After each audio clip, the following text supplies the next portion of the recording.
Had to completely reimagine the theater model, as all theater companies have had to do because of COVID-19.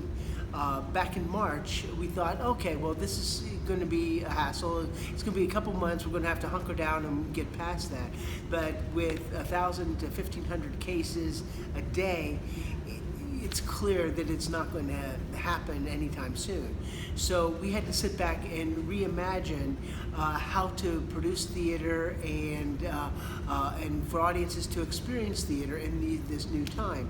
And what we've come up with is a hybrid performance series, and our production of Grounded is the first show that's part of that series.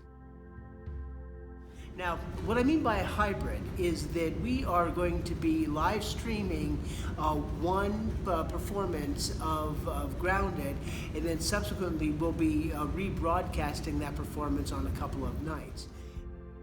Okay, how can we replicate the theatrical experience more profoundly? And so that's where this harebrained idea of coming up with a hybrid performance schedule, so that it's we're trying to get as close as we can to live theater as possible, realizing that it's not the same thing, you know. So yeah, this is different in that it's a fully staged, rehearsed production. Actors are off book.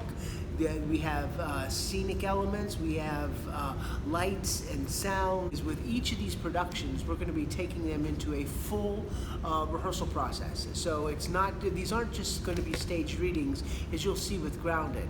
We're going to have set, lights, production, all the production elements that Red Herring has really made a name for itself with, and we're just essentially committing to just the virtual performance, so one or two performances.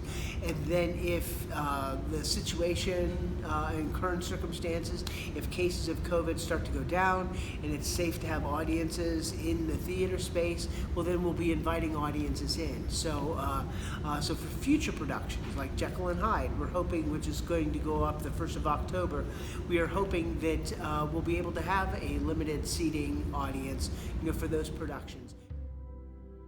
The reason why we're going live with a live streaming model is that, and the difference between live streaming and video is you video a couple performances, then you go back into an editing room and you edit pieces together, and then you present it.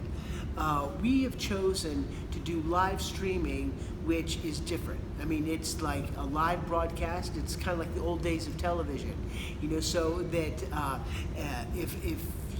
if an actor messes something up or does something wrong or isn't right, well, you have to like figure it out. There are no second tapes when you live stream.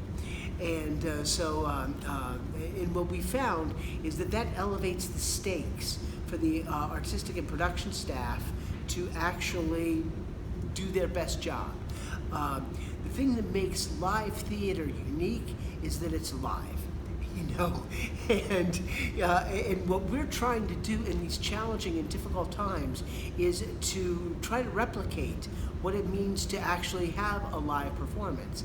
And that's the other cool thing about live streaming, is that it gives audiences a different way of watching a play. Yeah, obviously we require masks of everybody that's in the building, with the exception of certain situations like this. We do temperature checks. We monitor our health. We have hand sanitizing stations. We purchased an electrostatic defogger, so we can go through and defog and disinfect and sanitize everything with this defogger. We have bought a couple HEPA air purifying filters to put into our spaces for both rehearsals and for performances. So we've really implemented a full arsenal of tools that we're able to actually ensure and guarantee public safety for both our artists that work with us, as well as the audiences that come in to view a production. First of all, we wanted to focus on solo or just two-hander plays because that just helps to mitigate the risk of exposure to COVID. And and because we wanted to jump out of the gate as fast as possible, we looked at our previous repertoire and we settled on Grounded as our first production in this whole series. That we're exceptional.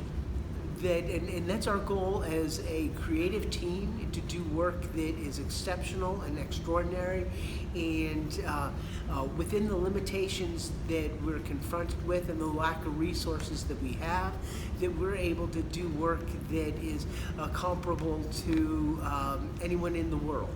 And I suppose that's the upside, or the silver lining in this gray cloud, is that this whole process and methodology, we will have an online presence so people from around the world can see Grounded, and they're not just necessarily limited to being in Central Ohio.